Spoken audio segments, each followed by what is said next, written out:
It is the worst-kept secret of Washington.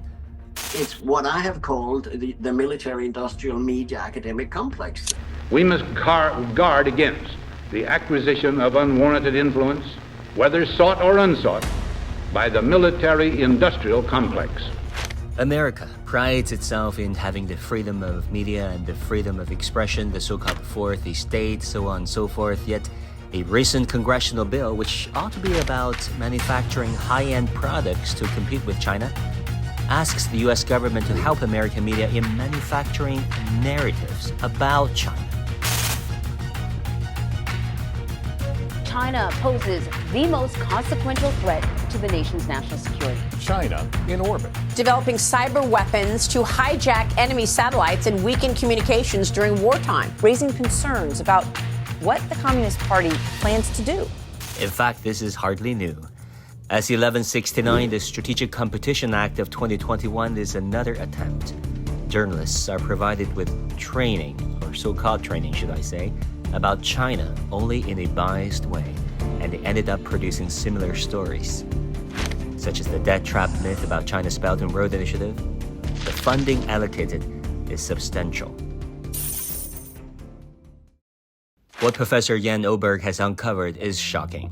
He argues that the Western media are sliding into so-called navel-gazing, covering only 15% of humanity and lacks curiosity and empathy, and of course fair coverage for the remaining 85%. I see, and that has always been the case, the colonial countries, African media, etc., tells you a lot about what happens in the US. But the US basically never tell you, or the Western world's media basically never tells you anything outside the European Union and the United States. We're grossly uninformed, in my view, about what happens in the rest of the world. And if you have a citizenry or an audience which are relatively uninformed about the non-Western, or if you will, the global East and global South, then it's more easy to install a narrative that they will believe in.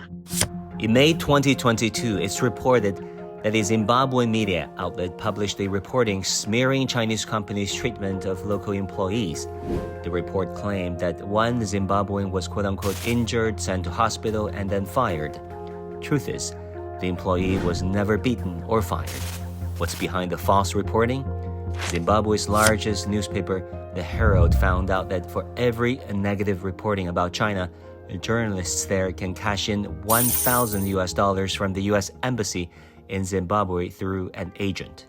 Well, if you're a superpower on its way down and getting more and more desperate because it's losing games here and there, then maybe it's understandable, but it's unacceptable, of course. We have intelligence services who, since the 60s, have worked with influencing media. The Americans have what is called the United States Agency for Global Media, that are 840 million per year, reaching, I think, about 400 million people per week, which are totally state-financed, USAGM, as it's called. Then you have think tanks, which are often financed by Pentagon and State Department, and the media would use experts from them to give a negative view of China. Noam Chomsky, in his famous Manufacturing Consent, detailed the strategies that governments in the West employ to garner public support to rally the crowd behind certain foreign policy or military objectives. A key part of this process is what he describes as an industry of experts and think tanks. They contribute so-called intellectual credibility and authority to government's talking points. Their goal is to sway public opinion and make the desired course of action seem logical. It's a kind of groupthink that in the media world, you sit down in the morning at the editorial office and say, what are we going to cover today? And it's within a framework. If somebody says, hey, why don't we do something new today? You don't raise that because you've already been screened or filtered into your job. When we're talking about a rising China, it doesn't really explain very much. It doesn't really define what a rising power is. But what it does do is bring along certain connotations of a problem or a challenge, that China is disrupting things somehow, or that any country which is rising, quote unquote, is causing problems. And that is dangerous, because an information cocoon is the last thing the world needs, as it scrambles to avoid an all-out rivalry between China and the United States.